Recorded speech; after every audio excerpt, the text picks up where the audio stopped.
Good afternoon. Today, I am going to be making a video about text structure, specifically chronological order.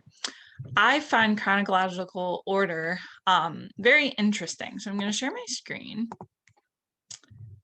And first, I found this representation of what chronological order is. I thought it was cool. So it says beginning, middle, and end. So essentially, chronological order has a beginning, a middle, and an end. And if you're talking about, in this instance, they're baking a pie. So in the beginning, Jamie bought pie ingredients. In the middle, Jamie baked the pie. And in the end, Jamie ate the pie. Now, obviously, there are a lot of missing pieces in this, right? So Jamie bought the pie ingredients.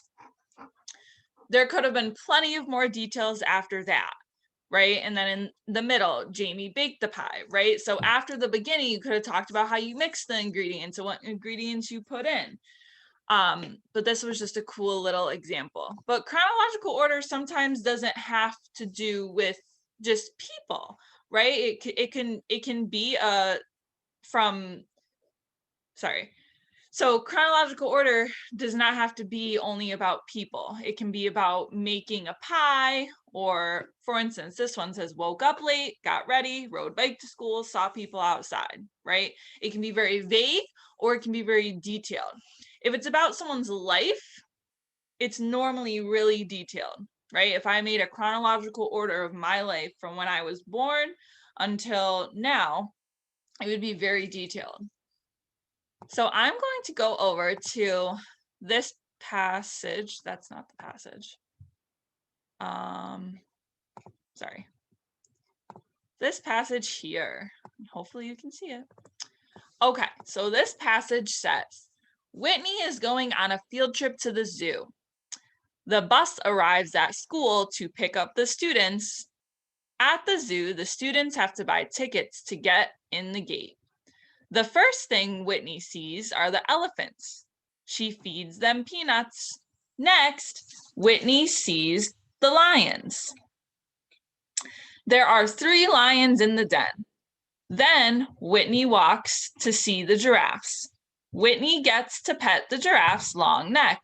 This is her favorite part of the day. After, Whitney eats lunch. She packed a peanut butter and jelly sandwich. Finally, it is time to go back to school.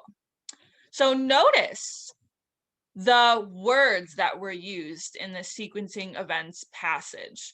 So words such as the first, next, then, and finally, right? Those transition words to tell you what came next. So it says write 1 to 5 on the line to put the events from the story in order.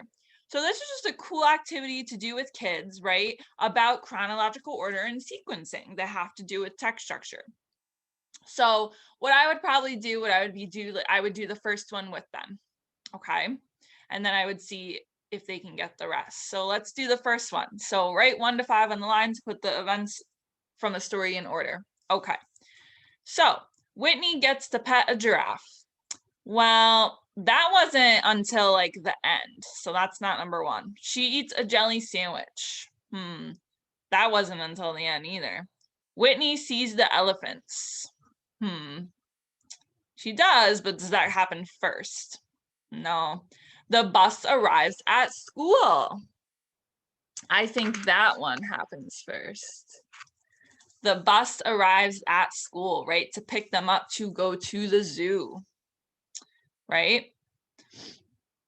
Then what happens? Then once the bus arrives at school, then they're on their way to the zoo. And you need a what to get into the zoo? You need a ticket, right? So this would be 2. The students buy the tickets. All right. And then obviously they would just keep going with that.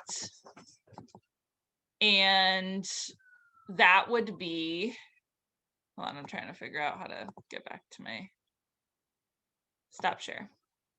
Sorry, guys. So that would be my text structure video. Thank you.